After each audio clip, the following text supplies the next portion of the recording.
Charter Local Edition. I'm Brad Pomerantz. We're at Club 20 in Grand Junction in Mesa County, and we are joined by one of the commissioners of Mesa County. Her name is Rose Pugliese.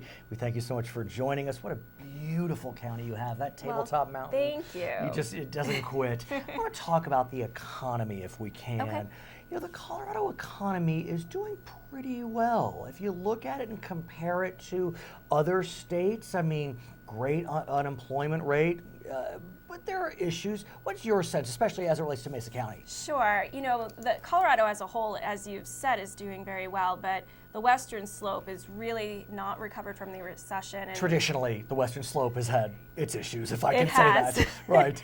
And so we're consistently looking to diversify the economy, and really focus on the issues that matter to getting our economy going. And I want to ask you about oil and gas, because Sure. obviously oil and gas is an important part of the Colorado economy, western slope economy, including North Colorado.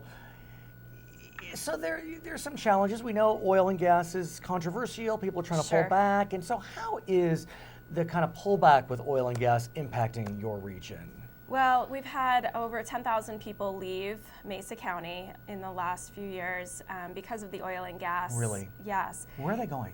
A lot of them sense? are going to the Front Range. Okay. We have friends that have been moved to Alaska. Oh, They're wow. still in the Dakotas, Louisiana, Of and course. Pennsylvania. What about the construction industry? Because as I understand it, construction's doing pretty well in Colorado, more on the Front Range On the than Front Range. than the Western Slope. But are the oil and gas folks starting to look at those types of jobs? Because presumably there would be crossover. Absolutely. So I am on the Workforce Development Council for Mesa County, Okay. and we were just having that conversation yesterday with our board about how we are trying to transition some of those jobs, the people who are not leaving to follow the oil and gas industry, into construction type jobs. The problem is there's just not that many of those jobs. On this and side. so it's been a big challenge. I know you've also been looking at how regulations can impact economic development, be it local, state, or federal.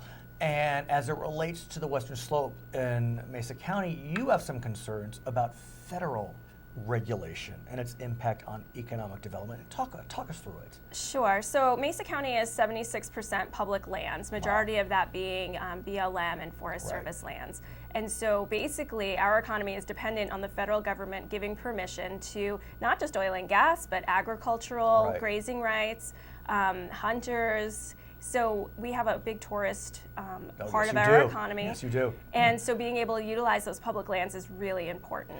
And we know that for better or for worse, the public lands are a source of controversy, be it trying to protect a sage grouse, a yellow-billed cuckoo, whatever it may be. You know, we want to be good stewards of the earth. Absolutely. But there's a balance here. And so give us a sense as to how Mesa County is looking to be part of that balance.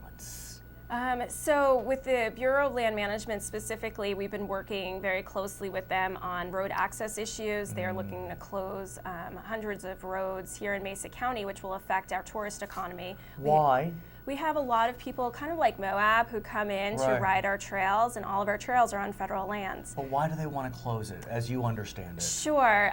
You know, they talk about it being part of their travel management plan. It's easier to manage the land if less people are accessing it. And so they want to close down what they call ancillary routes. But some of these routes are very important to our mountain bike community, our road bike community, and so it's been a real challenge as we're trying to promote Mesa County as a tourist attraction to then close it down to ATV use, for instance. So what can be done? Because there's no doubt you have USDA, you have BLM, you have Fish and Wildlife, I mean, you have the Forest Service, you have all these different agencies that are trying to work with various counties. You know, sometimes the counties appreciate their help, sometimes they don't appreciate their help. Absolutely. And so how do you deal with all these moving parts? You know, I think communication is the biggest asset and challenge that we have. I mean, the mandates are coming from Washington, D.C., and so that takes a lot of power out of the local office. And those people are the people who actually live here and understand our community. And so, you know, I find that there's some challenges there. Most people in Washington, D.C. don't know where Mesa County, Colorado is at all. They should. And so they should. See how beautiful it's it is. Beautiful. but they don't realize how intrinsically linked we are to the federal government. Here's a crazy challenge that I noticed. I know you're Mesa. I want to talk about Gunnison for a second. Sure. So Gunnison has their own sage grouse, as you know. And so Gunnison was working with the federal government, and ultimately, you probably know this, the federal government deemed the Gunnison sage grouse threatened. So not endangered, but threatened, which is a lower level. So what happens? Gunnison sues because they feel as if the threatened designation is too severe. The environmentalists sue because they feel as if the designation wasn't severe enough. Exactly. And so here you have, these diverging views and interests.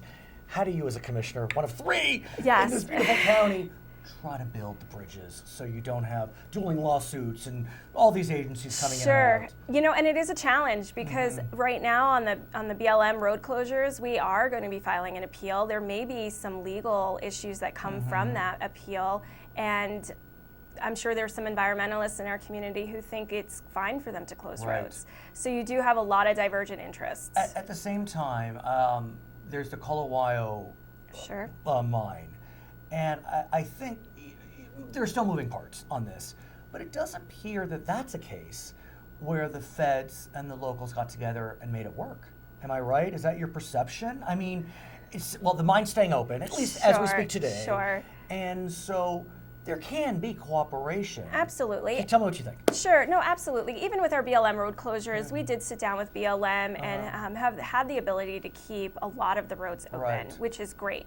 But it's not good enough for a lot of our community, especially the handicap, who need... explain this. This is an interesting element to it. There's always a ramification that you'll never know where it will spin out. Absolutely. So as far as accessing public lands, a lot of our people in this community are elderly or handicapped.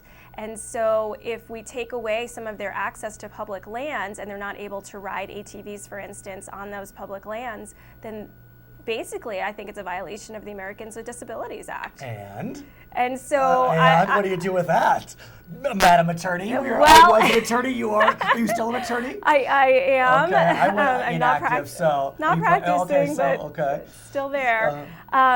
I just think that there could be some potential legal challenges down the line, even some collective action lawsuits on these BLM road closures. In the final analysis, though, do you feel as if the federal government, I mean, that's a loaded term because, like I said, USDA, Interior, are they listening? Are they trying to work with you to create a solution? Because, look, it's easy to demonize the other side. Oh, the evil feds, the evil county. And, how do we just get to consensus? I give a lot of credit to our local offices. They really, we meet with them monthly. We talk throughout the local BLM.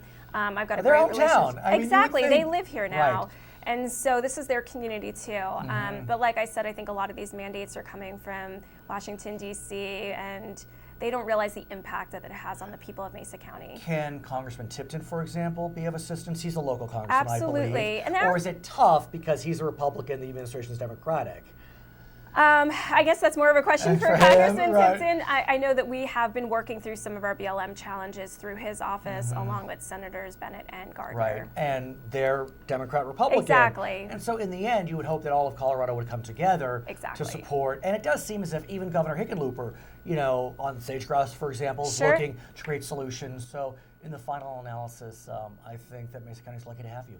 Oh, well, thank you. I appreciate Her name is Rose Pugliese. She is a commissioner in beautiful Mesa County. We today are at Club 20 in Grand Junction, Colorado, right in the middle of Mesa. My name is Brad Palmer. We thank you so much for joining us.